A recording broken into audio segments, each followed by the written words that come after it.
con el excomandante general del Ejército, Otto Gibovich, para hablar esta tarde sobre este proyecto de ley que ya ha sido aprobado en el Congreso, en el que se faculta a las Fuerzas Armadas a intervenir en la lucha contra el narcotráfico en zonas declaradas en emergencia. Está pendiente de que el presidente observe la ley, pueda observarla parcialmente o totalmente, ¿no es cierto? Y antes de que esto ocurra hay enfrentamientos al respecto, sobre todo del ministro de Defensa, precisamente, del señor Cateriano, que ha dicho que las Fuerzas Armadas no están preparadas, no tienen la preparación para dedicarse a esta tarea. Nosotros precisamente en el Twitter les hemos preguntado, ¿qué opinan ustedes? ¿Deben o no las Fuerzas Armadas participar en la lucha contra el narcotráfico? Mándenos sus respuestas que ya están llegando, que más adelante vamos a leerlas públicamente, pero vamos a conversar sobre este tema con el general Gibovich. ¿Cómo está? Buenas tardes. Hola, buenas tardes. ¿Cómo estás? Bien, usted es del parecer del ministro Cateriano. En este caso debo coincidir con el ministro Cateriano, primero porque no han coordinado con él. O sea, es una ley que viene del Congreso, pero lo mínimo que se puede hacer, si es que tenemos una visión integral para combatir el problema, es coordinarlo. Esto tiene que verse de manera integral. Aquí participa la parte social, participa la Fiscalía, la Judicatura, la Policía, y todo esto debe andar como un engranaje que funcione, y no funciona. Fiscales que no denuncian, el caso Sánchez Paredes, por ejemplo, claro. Jueces que no sentencian, o si sentencian después salen liberados. Entonces, ¿cómo hacemos para que la Fuerza Armada entre en este engranaje medio oxidado, que no funciona? Y la Fuerza Armada entrando a este engranaje, ¿hará funcionar mejor? Yo creo que no. Lo que hay que hacer es que cada segmento que hoy día tiene leyes claras al respecto lo cumpla. Y los jueces y fiscales deberían ser seleccionados en judicaturas o fiscalías profesamente ad hoc para el narcotráfico, que sea gente especializada, bien remunerada, y que se sancione, si es posible, con cadena perpetua a aquellos jueces que traicionan al país y no sentencian como debe ser. Si no, ¿de qué nos sirve controlar, capturar, para que no se sancione como corresponde? Aquí debe funcionar control, sanción y también la parte social. Al sentido común, porque he estado leyendo algunas respuestas de las personas que ya nos están mandando mensajes al Twitter, es ¿por qué no? O sea, uno se imagina, los institutos armados tienen la logística, tienen la preparación para la lucha contra el terrorismo. ¿Por qué no se podría aplicar eso, toda esa logística, toda esa preparación para la lucha contra el narcotráfico? El sentido común nos dice, ¿por qué no? Claro que sí, ahora te explico. Fíjate, sí. En el BRAE, que es la zona de emergencia a lo que se refiere profesamente esta ley, y imagino que también parte del Guayaga, de hecho, ya se viene dando. Las Fuerzas Armadas, cuando se incluyen en su patrulla 1 o 2 policías, participan contra el narcotráfico. Pero no tienen una ley mandatoria que los obligue a hacerlo, sino que es parte de la tarea constitucional. Lo que hay que buscar es la mejor metodología para hacerlo. Si entra una avioneta boliviana o colombiana al territorio, al cielo patrio, la Constitución lo dice, somos soberanos y por lo tanto la interdicción de la Fuerza Aérea tiene que estar lista para ejecutarse. No se requieren leyes para el respecto. Lo que hay que hacer es buscar la mejor metodología, la mejor estrategia. Yo creo que si queremos hacer una lucha contra el narcotráfico frontal, integral, lo que hay que hacer es potenciar la policía. En Colombia, ¿qué hicieron? Crearon 2 o 3 brigadas antinarcóticos. La equipó Estados Unidos, la Unión Europea, le dieron presupuesto, le dieron helicópteros. Y entonces esas brigadas tenían acción nacional, en todo el territorio nacional. Eso es lo que tenemos que hacer, porque caso contrario, si quisiésemos combatir integralmente el narcotráfico, vamos a tener que declarar en emergencia todo el territorio nacional para que intervenga la Fuerza Armada.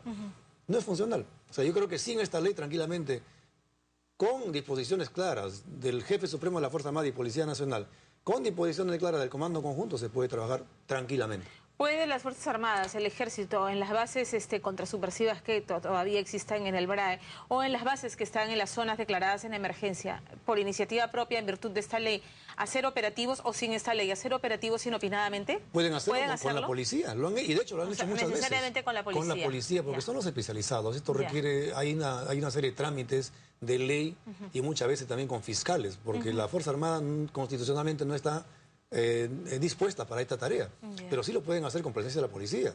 Y de hecho lo hemos hecho muchas veces. O sea, no hay ningún impedimento. La ley yo la veo innecesaria como insuficiente. Insuficiente porque el problema del narcotráfico es nacional. ¿Tendríamos que declarar en emergencia el territorio nacional para que esta ley funcione? No lo creo. Lo que hay que hacer es potenciar los medios que tenemos, la Policía Nacional. Y ahora, como decía, si hay un problema que afecta a la soberanía nacional, no hay ninguna ley que dar. La Constitución lo manda. La interdicción es una tarea de la Fuerza Aérea o de la Policía o de la Marina de Guerra en el mar. eso funciona perfectamente sin necesidad de una ley adicional. ¿A qué se refiere el ministro Cateriano cuando dice que las Fuerzas Armadas no tienen la preparación para esta tarea específica que es la lucha contra el narcotráfico? Fíjese, la experiencia en el Guayaga lo dice claramente. Ahí tuvimos problemas de la gente de inteligencia, por ejemplo. Para hacer operaciones se requiere inteligencia. Y entonces tuvimos problemas con gente que no hizo su trabajo adecuadamente, que no estaba entrenada para hacerlo, y al no estar entrenada fue fácilmente ganada por el lado malo. Y entonces caímos en corrupción, en problemas muy grandes, que en lugar de contribuir a combatir el narcotráfico, creo que contribuyó más bien a desprestigiar a una institución que es fundamental en la patria. Yo creo que si hay que hacer un trabajo integral, y si en algún momento se requiere la participación de la Fuerza Armada, hay que hacerlo bien, pues. Hay que planificar bien y emplear bien. Yo creo que la Fuerza Aérea tiene que emplearse. Están entrando avionetas sin control desde Bolivia y están violando el espacio aéreo. Eso es soberanía. Claro. Y la Constitución manda que las Fuerzas Armadas responden por ahí la Fuerza Aérea puede tranquilamente, intervenir. Porque no, la Constitución... ¿Necesariamente en coordinación con la policía, con la DINANDRO o La Fuerza Aérea en coordinación con DINANDRO, en coordinación con el mismo ejército que está en tierra y está viendo las avionetas. No hay necesidad de una ley adicional, la Constitución lo establece. Es un tema de soberanía y hay que defenderlo. Esa es tarea de la Fuerza Armada. Ahora, el congresista Tubino está indignado porque siente además que se ha cuestionado la honestidad de los miembros de los institutos armados. Porque claro, se habla de este tema, ¿no? De que se han dado casos de corrupción, que también en la policía, o sea, el tema de la corrupción no es exclusivo de un instituto en particular. De ninguna manera, ¿no? Claro. Pero se ha sentido ofendido y ha dicho que por qué se pone en duda no solamente la honestidad, sino la capacidad de los institutos armados. Y creo que lo que habría que revisar es bien, las leyes deben ser coordinadas, ¿no? Las leyes deben ser consensuadas y pensando en objetivos en el horizonte, no solamente en un espacio reducido. El narcotráfico no es un problema del Brain, es un problema de Sangabán, de Pichipalcazu, de Tambopata, de Putumayo, del Amazonas. Entonces, tendríamos que declarar en emergencia todo ese territorio para que funcione. Claro, es curioso la acotación de que sea intervenir en zonas declaradas en emergencia cuando efectivamente no está focalizado ahí el narcotráfico. El tráfico es un problema nacional y además no solamente la cocaína. Tenemos la amapola que sigue creciendo en Cajamarca, en Huánuco, en La Libertad. Entonces este es un problema integral. Aquí tiene que verse con políticas de Estado. El presidente de la República, el del Poder Judicial, el legislativo y ver qué cosa es lo que tenemos que hacer como Estado. No políticas de gobierno de corto plazo. Ahí esto de acá es cortoplacista y creo yo bastante efectista. O sea, desde su punto de vista el presidente Ollanta Humala debería observar en su totalidad la ley. Yo creo que debería observarla y yo creo que además estamos facultados para hacer muchas de las cosas que se vienen haciendo en Ebrae, solamente con modular el empleo de la policía y la Fuerza Armada en trabajo combinado. Y con eso solucionamos el problema. O sea, de hecho en la actualidad las Fuerzas Armadas sí están participando en coordinación con la policía. O sea, en la práctica sí están haciendo el trabajo. Te hablo de mi experiencia de 2008 al 2010 aproximadamente. Y en muchos casos hemos salido a patrullar en zonas inhóspitas que no se conocían. Y en previsión a eso llevábamos policías. Y las pozas de maceración y todo lo que se encontraba por allá eran actas de la policía, eran quemados por la policía, era decomisado por la policía.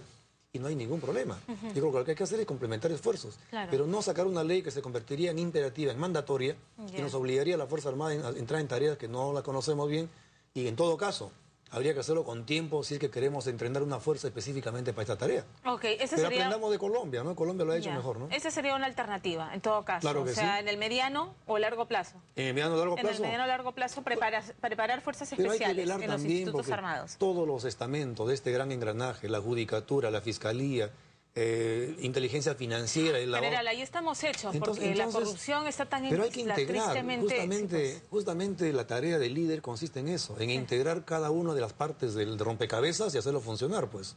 ¿De qué sirve que metamos en este esquema que no funciona la Fuerza Armada? ¿La va a hacer funcionar mejor? No lo creo. Lo que hay que hacer es que todos funcionen y para eso se requiere una visión conjunta desde el Poder Judicial, del Ejecutivo y del Legislativo. Pero si en este caso el Legislativo ni siquiera coordina con el Ejecutivo, ¿qué nos demuestra? Claro. Sí, llama la atención. Ahora, el ministro Cateriano, este proyecto de ley nace en el 2011, entonces, bueno, no se consultó con el ministro en ese momento, pues, ¿no? Pero el tema que ha tocado, bien interesante, es crear fiscalías y judicaturas especializadas. Especializadas, bien remuneradas. Y con una escala de sueldos diferenciada. Claro que sí. Y el juez que falla, pues cadena perpetua, ¿no? Porque si no, no avanzamos, pues. Claro. Porque hacemos la famosa puerta giratoria. La policía captura, el fiscal denuncia, el juez libera, para que la policía vuelva a capturar. Entonces, esto es un juego. Entonces, no avanzamos, pues no hay seriedad. Entonces, hagamos que esto funcione, ¿no? Ese tipo de leyes, por ejemplo, son las que deberían trabajarse en el legislativo. El tema del servicio militar obligatorio es un debate que quedó allí en suspenso, finalmente se dio marcha atrás en el tema. ¿Cree que usted de qué opinión es? ¿Cree que era necesaria esa norma? Yo estuve en contra de esa ley, estuve en contra porque sencillamente yo fui promotor de la ley de tropas especialistas. El tiempo va cambiando, el Perú ha cambiado muchísimo, el mundo ha cambiado muchísimo. Y los conflictos fueron solución a un tipo de problemas del siglo pasado.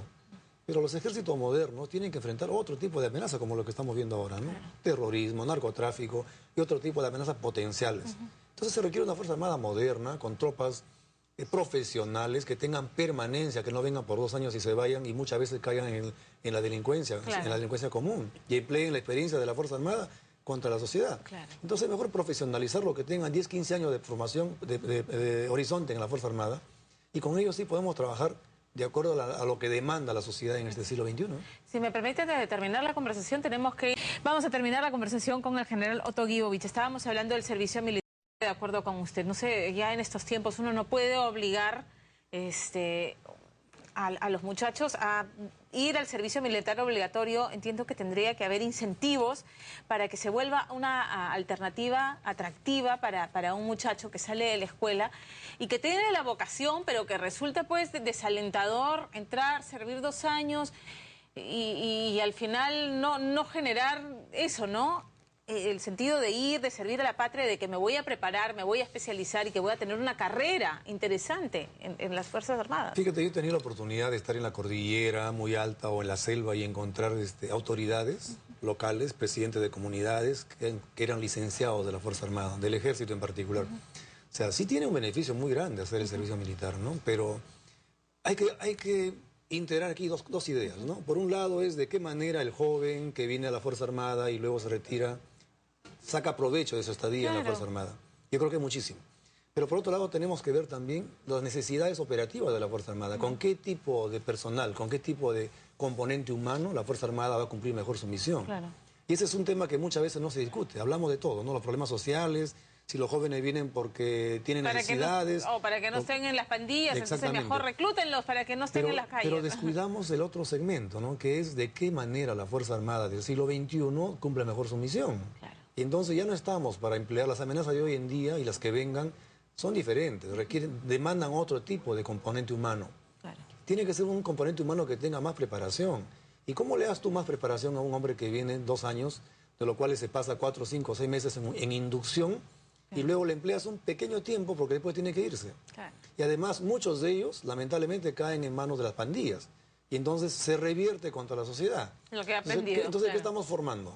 Entonces ese problema tiene que verse también de manera integral, no lo vemos así. Vemos a veces que la población encuentre una oportunidad en la Fuerza Armada, ¿no? Y descuidamos que lo que la Fuerza Armada requiere es potenciar su componente humano. De acuerdo. Esa es la necesidad central donde debemos orientar el esfuerzo, ¿no? General, muchísimas gracias por haber estado esta tarde con nosotros. Gracias a ti, Pamela. Gracias por la oportunidad.